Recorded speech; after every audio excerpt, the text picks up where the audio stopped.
Hey friends, welcome back to my channel. Today I'm going to be creating with this stamp set. This is from Concord and 9th, and I just love these flowers here in the shape of a heart.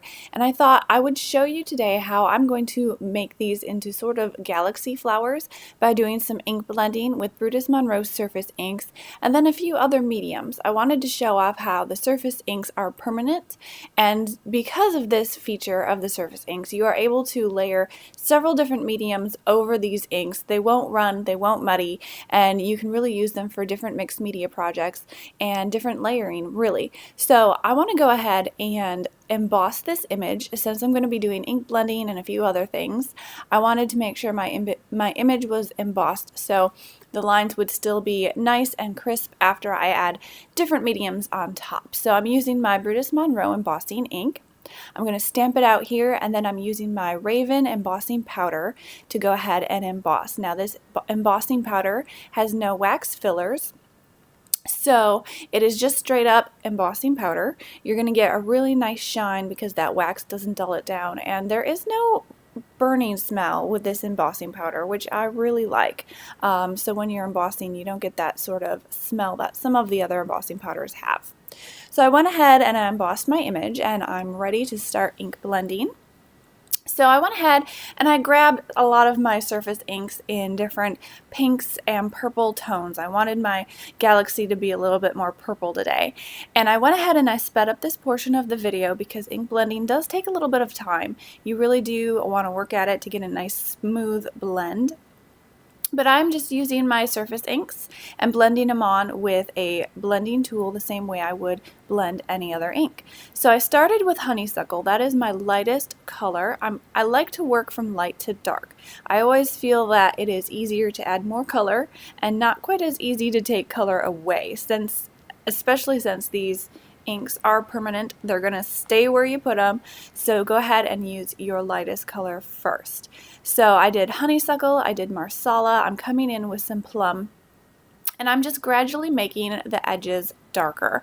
Now I want to leave a lot of really light space in those centers where I put the honeysuckle because it's really going to give more of a contrast between the light and dark colors and a little bit more interest. So I'm just building up these colors. After I put my plum on, I'm going to grab, I think, my midnight, which is the darkest shade of purpley blue that Brutus Monroe has, and I really love this color for making starry night skies and making galaxies. They also have Locomotive, which is more of a dark blue, and they have Gargoyle, which is a dark gray. So depending on what tone you want to make your galaxy, you can use different inks and make it different tones, but I wanted a really purple galaxy today, so this midnight worked really well. You can see now that I'm getting this midnight on here. It's really making that honeysuckle the lightest color. It's making it really pop in the center. And once I got some of my edges really dark, I went over my whole thing lightly with this midnight. So it's all got that bluish, purplish kind of tone, but it's got that light and dark contrast as well. So my ink blending is done. I want to go ahead and add some aqua pigments. Now these are liquid watercolors, and I'm going to be adding pearl. Now pearl doesn't really add so much color, but it does add a lot of shimmer. There's a lot of mica in this one, so you want to go ahead and shake it up really well until you see that there's no mica hanging out on the bottom of the bottle. Then you know that it's really shaken up, it's ready to go. You're going to get a lot of shimmer when you do your painting with this. Now I'm just going to squirt a little bit out on my craft mat. I'm sorry I did it off screen, you can't really see it, but I'm also going to use my water brush to pick up some of this pearl aqua pigment and just add splatters, and these are going to be my shimmery stars to my galaxy. Now if you want more opaque stars, go ahead and use a white paint or a white watercolor that's a little bit more opaque. For today I just wanted to add some of these shimmery spots. Now one thing I love about these surface inks, since they are permanent, they are not going to run, you're not going to get little bleach spots, you're not going to have the colors muddy. And also if you add a different medium like this watercolor over the top, or if you have sort of white Nuvo drops or something, in the past if I use a water reactive ink, the ink soaks up into those mediums and it discolors them.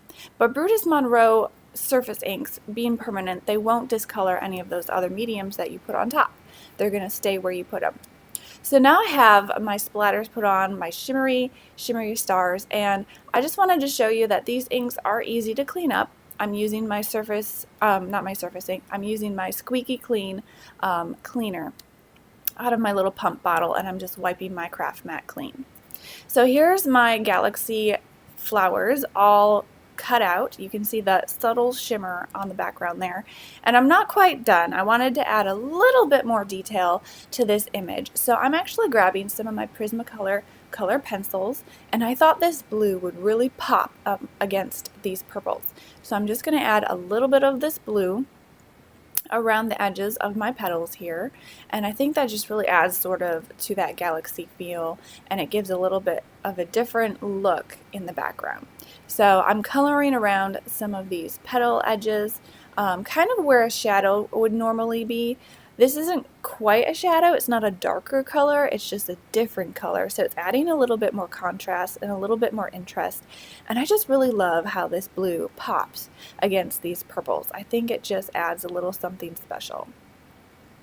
Now, like I said before, if you wanted more opaque stars, go ahead and use an opaque white paint or something, but I just really wanted a subtle shimmer, and so you can kind of see the shimmer, and the colored pencil's not really covering the shimmer too much. It is kind of coloring some of those shimmer spots, but those shimmers are still there, and I think it was a really unique kind of effect that I really liked the result.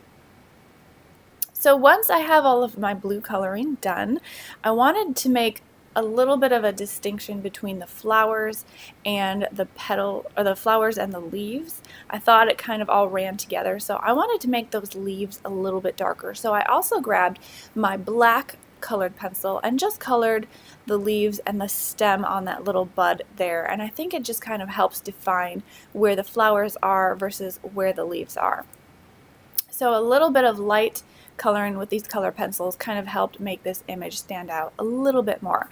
I am not pushing very hard with my colored pencils. I just want a really light application of this color just to make this image stand out. So that's what I did. So there's my finished image. Now it's time to build a card with it. So I'm going to go ahead and grab a black card base. This is Raven cardstock from Brutus Monroe, and I want to pop up these flowers with some foam adhesive. So I'm just adding some foam adhesive to the back. This foam adhesive I have here is really easy to tear. The backer comes off really easy. It's not super dimensional, but it does give a little bit of something special when you want to pop up an image or an embellishment or something. So I just added that to the back, and I'm going to then just mount it on my card base right in the middle. You might be able to see there I did a little bit of ink blending with Alabaster pigment ink behind the image. I just kind of wanted to highlight it a little bit. It didn't show up quite as much as I wanted it to, but that's okay. I'm going to be doing a few other embellishments too, so it'll help it stand out. Now I'm using this Friend die cut word. This is another Concord 9th die. And I just die cut the word friend. I'm using my ruler to make sure I have all my little words straight and adhered down. And I'm also using my Brutus Monroe craft glue. Now I have my craft glue put into a little squeeze bottle. I have the little squeeze bottle, and I have a fine tip applicator, which is amazing for putting on these small die cuts. And I love this glue because it gives you a little bit of wiggle room before it dries completely. So it's perfect for something like this where you're trying to get all of your words straight and in the right place. Gives you a little bit of room to wiggle and move them around before they completely dry. So for this little D here, I put a little bit of foam adhesive on one side, and then I put the craft glue on the other side, and that just helps it be an even height with that flower image, since there's a little bit hanging off the edge. So my friend word is all adhered down, and I'm going to do a little bit more embellishing with some more die cuts. These die cuts are with the Fill in Posies set, I believe, from Concord 9th, and I'll have that linked below. I have a lot of these die cuts left from a previous card, so I thought I'd just go ahead and grab them and add them to my card. Put a few of these little green green leaves behind my flowers. And then I'm going to add some of those white branches. These are actually cut out with some glitter stock from Brutus Monroe, and the leaves are cut out with some Jurassic cardstock from Brutus Monroe. And I just thought it was a really simple way to kind of add some embellishment in the background. Now my card is almost done. I did want to stamp out a supporting sentiment, and this is from the stamp set that I used the flowers from. So this goes with that same stamp set. And I'm just stamping it out with Brutus Monroe embossing ink. And then I'm also going to emboss it in Alabaster embossing powder, which is Brutus Monroe's white embossing powder. And you can see I got a really nice embossed sentiment there.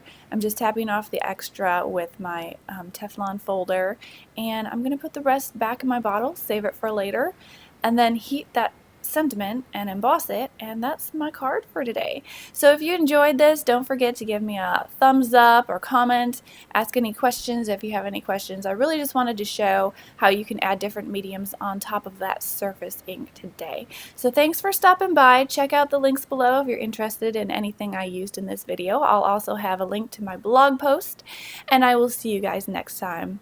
Have a great day. Bye.